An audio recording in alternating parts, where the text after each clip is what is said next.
Morning, everyone.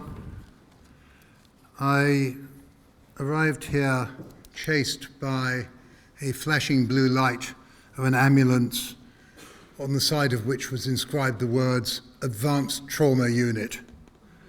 I think it was heading to number 10. It is my great pleasure to introduce Sir Howard Bernstein, who is going to be my interview partner on the stage. Sir Howard has had an extraordinary career and probably by many people, certainly my judgment, has run the most successful regeneration, re-energization, if that's a word, program of any major city. I'm sure others in the room will want to challenge that, but those of us who went to Manchester in the 1970s and have been to Manchester recently realize just what an extraordinary success that has been. And I think our objective here, under the theme of connectivity, is to understand from Sir Howard how he's achieved it, what lessons we can learn, and then we might just at the end reflect briefly on how it feels being the leader of a city that was yellow in a sea of blue, or was it blue in a sea of yellow? It was one or the other. Sir Howard, would you please come to the stage? Can I welcome you on behalf of the BHA? And let's discuss. You go there? Yeah.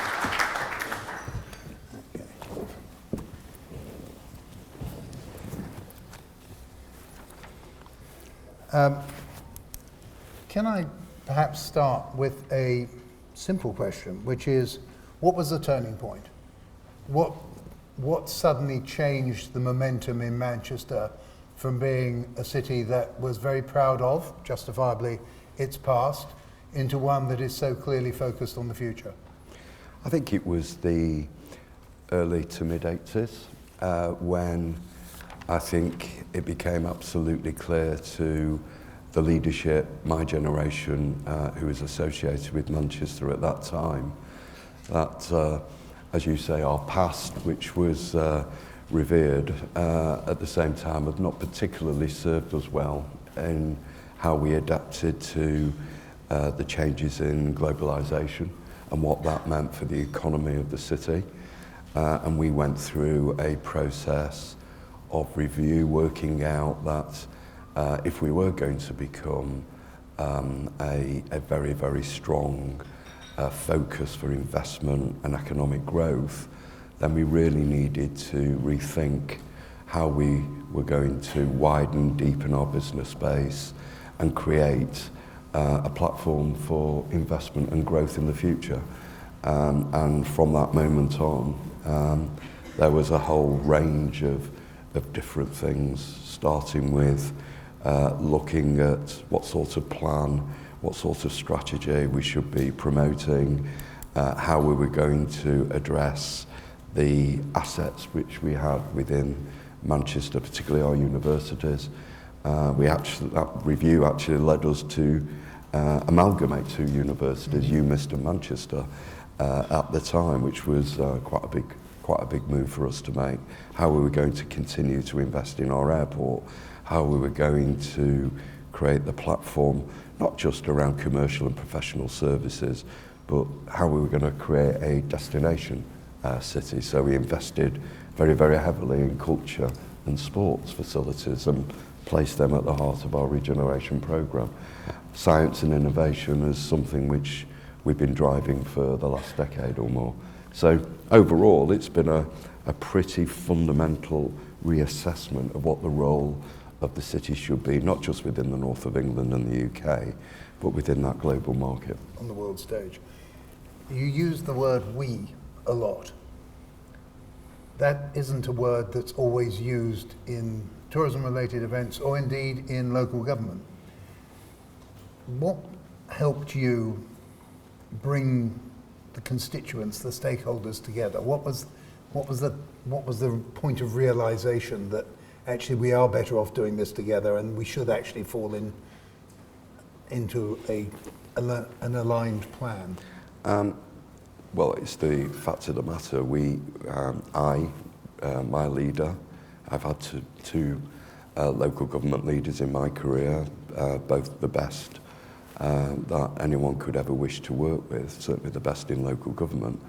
And we worked out that it can only be through a collaborative partnership between the council and the different sectors that we were going to be able to develop the platform for growth we're now experiencing.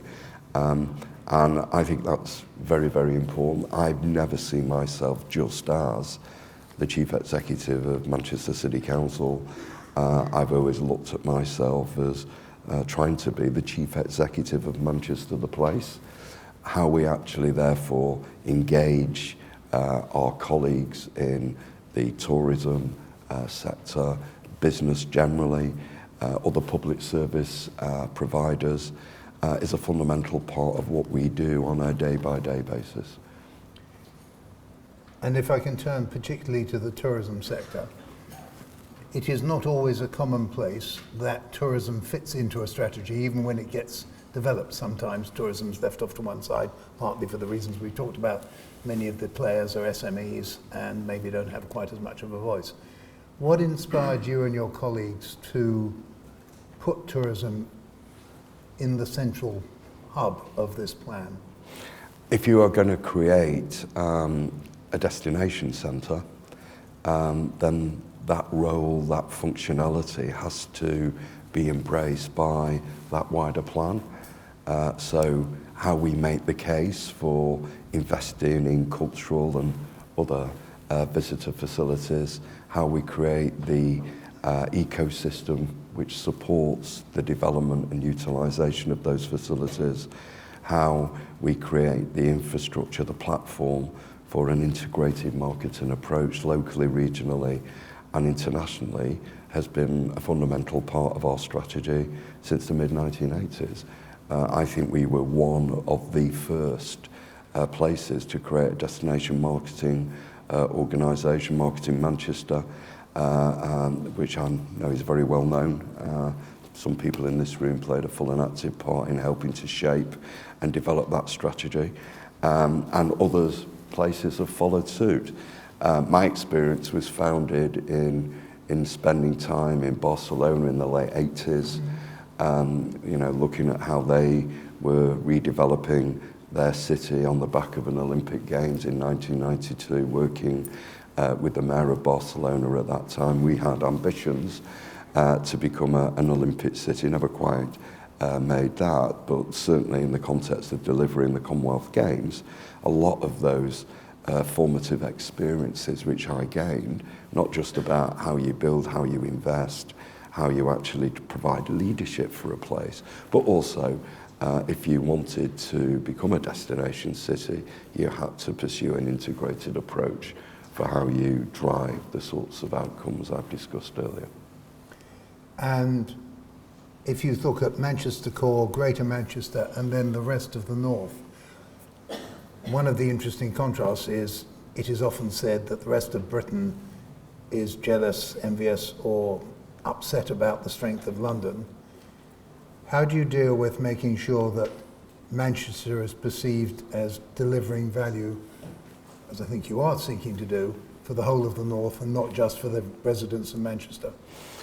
First of all, we haven't got a hang-up on London, never have had in Manchester. We absolutely recognise that London's growth and status and development is absolutely in the long-term interests of the UK as a whole. So I think actually London are more concerned about Manchester than Manchester's concerned about London in my experience. But fundamentally, what we are increasingly doing is addressing what we mean by place. So there are some things that you can only do at locality level. There's some things that can only be done on a functional economic geography level. So we work at Greater Manchester level on housing and transport and marketing. But there are some things which need to be done on an intra-regional level, how we exploit the obvious asset associated with Manchester Airport, how we promote Manchester Airport as a gateway, not just for Manchester, but for the whole of the north of England. And I think by working in that hierarchical sense, being very clear about where you secure the platforms for delivering positive outcomes and maximum efficiency is, I think, something which we've had to work on over the last 20 years, and I think overall we've probably got that balance about right. I think your runway may be a little bit longer because the Prime Minister announcing retirement, I'm not sure that we're going to get an airport in the south answer that soon. At least one of the candidates to be leader of the Conservative Party has a different view from either Heathrow or Gatwick. So, well, at least one. At least one. Yeah. Depending on who you talk to. Yeah. Yes. I think you might have an opportunity for Manchester that grows and continues to grow. I mean, certainly wearing a Visit Britain hat, who I just comment. But all of the talk is about the south, and the honest truth is we need 2 airports, or 2 runways, I should say. The reality is, over the next 10 years, what happens in regional airports will be very, very influential in what happens in inbound tourism in this country. Absolutely right. I should declare an interest because we own Stansted Airport, which is a resounding success, thankfully. But equally, what we also need to address, and I've not really seen too much evidence about this, is how the advent of a high-speed rail network can actually change the dynamics of traffic in terms of where it originates and how you actually meet demand. That's not to say there is no requirement for additional runway capacity in the southeast. I think that much is clear. But fundamentally, we also need to ensure that all parts, or appropriate parts, of the airport system is being utilised to achieve maximum efficiency. And Manchester, as the single biggest gateway airport outside London, offering even more destinations that are provided by, say, Heathrow Airport, is clearly a very, very important part of the north of England's transformation. 2-part question, if I may. In the journey that you've been through, have there been some dark moments when things haven't quite gone your way, and what did you end up doing to get it back on track? And then the second part will go to looking forward, what the biggest challenges are. I thought about that on Friday morning, actually. Yes, the answer is not everything goes according to plan. We've had our ups and downs. We've had to be very resilient. The Commonwealth Games was a hugely taxing organisational process, and as well as a funding one for all of us. And there were times when that was very, very difficult. London ultimately became the principal beneficiary from our experiences by being able to host the Olympics, which was great, with a lot more money than we were ever able to access, it has to be said. But equally, we have to recognise that when you're dealing with cities outside London, you're looking at 5 to 10 year horizons. Not everything you want to do can happen overnight. What people now see in certainly the regional centre in Manchester is a formidable array of cultural and visitor facilities, a clearly visible, diversified economic base. But I can assure you that's not happened overnight. That's been a process of incremental growth over a 20-year or more period, and being resilient and being able to recognise that there are certain things you can do at any one time and other things which might not necessarily be, you may be able to do it at another, has been part and parcel of that learning and developmental process. So I can't resist the temptation to say, and Friday was an exciting day. What's the perspective of Manchester? I mean, you had a strong Remain vote in the Manchester area. Yeah. Where do we go? I can feel more able to comment on this now because I was the regional returning officer. So in the period leading up to the vote, obviously I was prevented from making any public comments. I'm quite depressed about it, if I'm being honest.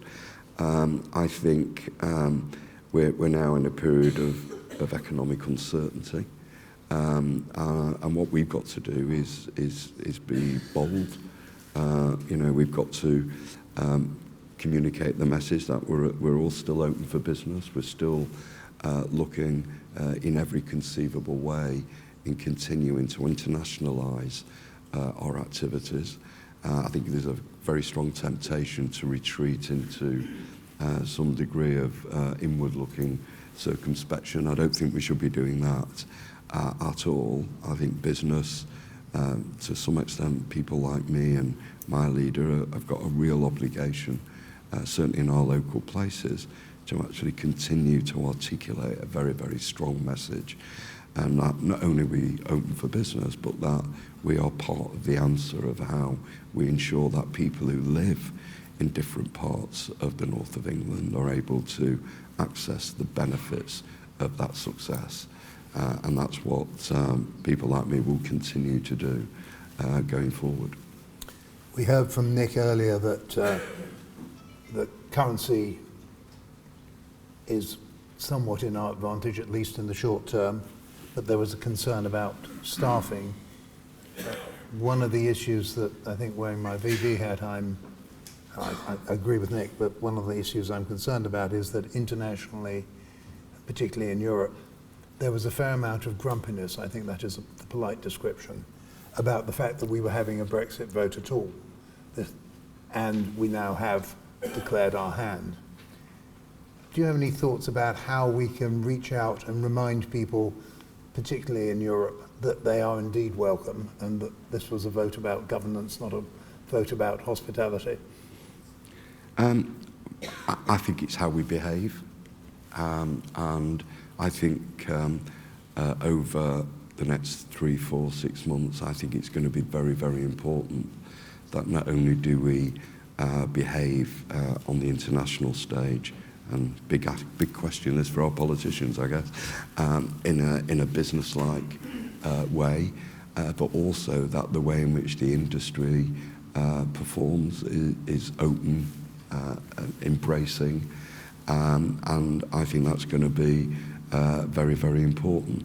And for people like me, an opportunity, I think, to rethink and almost redouble our efforts about how we collaborate with our tourism infrastructure within Greater Manchester in order to continue and think through, where potentially are our markets frail over the coming months and years, and what we should be doing together in order to respond to that. So, I've always been a great advocate of collaboration.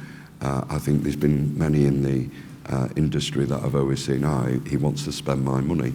And part of the answer to that is yes, but you already spend money around how you market and promote yourselves.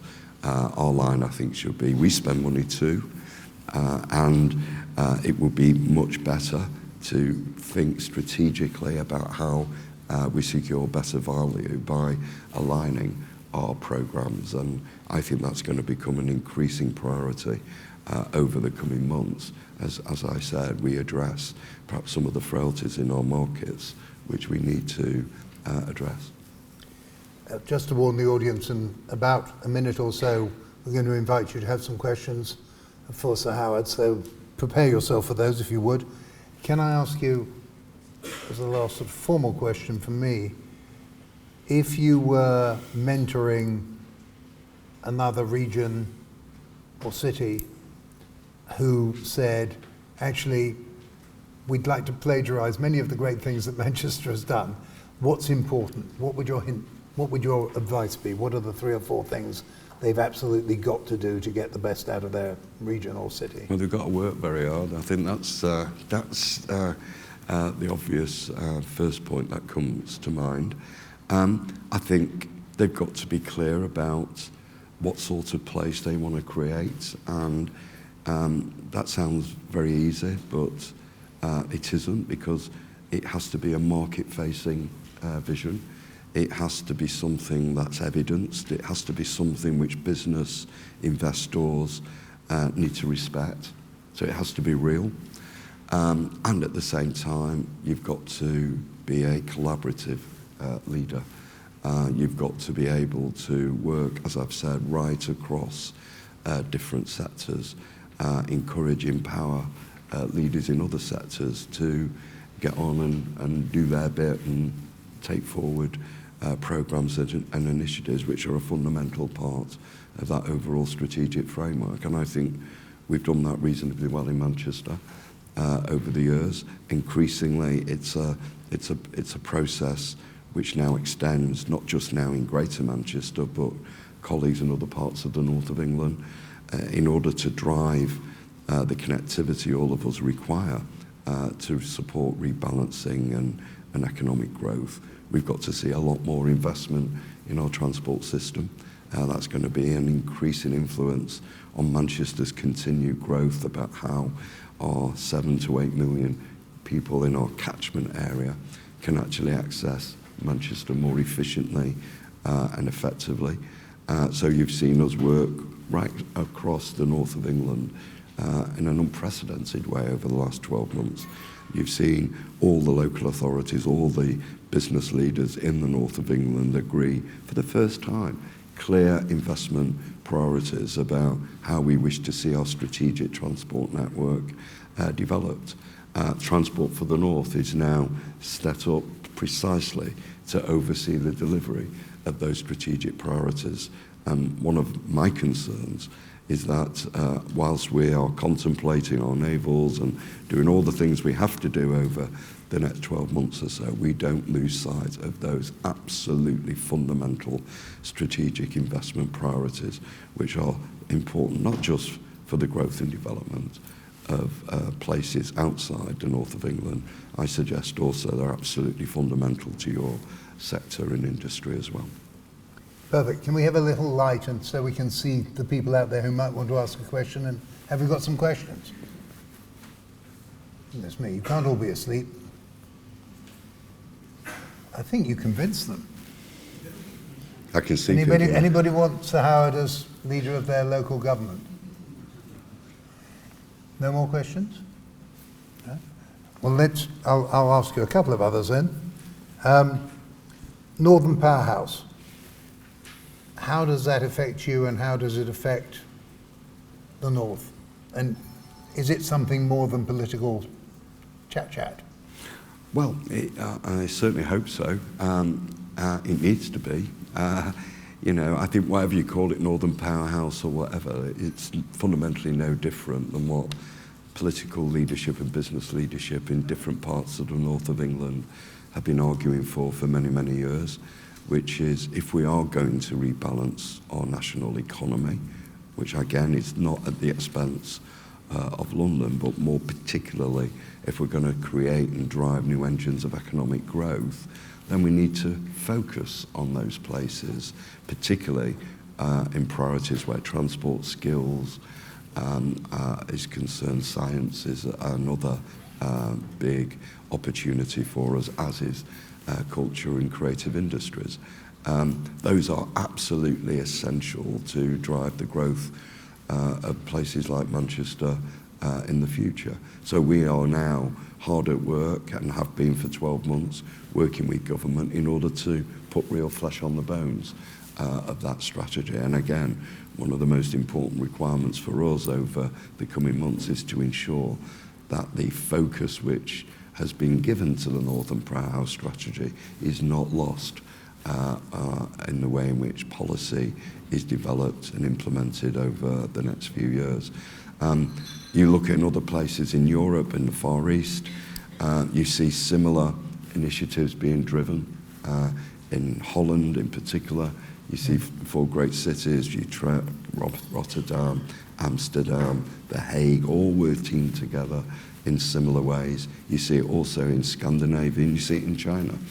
So we have to consider how we drive that agenda forward in the most productive way, because if we are going to remain successful over the next decade, then we've got to think of even smarter ways of being successful. And what happened last Thursday has just reinforced that requirement. Maybe a last question. The government is very keen on regional tourism development. I was recently at the G20 tourism ministers meeting in China, where the Chinese government made a quite sizable commitment to what they now regard as their fifth largest industry, for a very interesting reason, because in their view, they think they can get 17% of the people who are below the poverty line, above the poverty line, by distributing tourism to their regions. Now, in a dirigiste economy, that's easy to say and almost easy to do. How do we, coming back to the UK, what would you, if you were tourism minister, what would you be focusing on to promote and increase tourism in the regions? And of course, remembering domestic tourism is hugely important in this equation. It's not just international. I think you should look at the incentives within the system for people to join up a lot more. I think we don't tend to look at tourism and cultural industries in a joined up way, in a sectoral way. I think we need to do that a lot more. You know, I'm a great believer of where government money is being put on the table, it should be put on the table in order to deliver particular types of outcomes. And some of those outcomes should be about, well, how are different parts of the sector collaborating and coordinating and aligning their programs with other programs. I think that's very, very important. And I think equally, I think the rules are changing around that framework now. You know, in the light of Thursday, we all need to address what our weaknesses or threats or challenges are over the next couple of years as a result of potential withdrawal from the European Union, certainly in the way we understand that to be today. And we need a proper conversation about that within the industry and within different places, because, you know, the threats within London will not be the same as the threats in different parts of the country. So we need to have that sensible analysis in order for us to be able to respond in resourcing and policy terms to meet those challenges ahead. But that's what we'll be doing in Greater Manchester and the North West, and, you know, everywhere else needs to follow suit. So as a closing question and then a comment from me, when did you start on this journey with Manchester? We started in the 70s. Yeah. So it's a long time. Yes. It's a long time. And you've been in post since? 98. 98, it's continuity. There's an interesting lesson here. This felt to me a little bit like a Ronald Reagan fireside chat, with you being Ronald Reagan, because it seems so simple. In the way you express it, it is ridiculously logical. It's what all of us who've been in the industry respect, but don't always get. And it does seem to me that one of the great lessons is if you find a leader who's got the message right and is doing the leadership job, it's quite useful to leave them in office. I say that from the perspective of having had 9 secretaries of state and 9 ministers in 10 years. Who knows what will happen after this. So Howard, thank you very much indeed. Thank you for bringing joined up government to the tourism sector in part of Britain. I can only say on behalf of the sector, I hope many people look, listen, observe and learn from what you've done. Ladies and gentlemen, would you please thank Sir Howard? Thank you.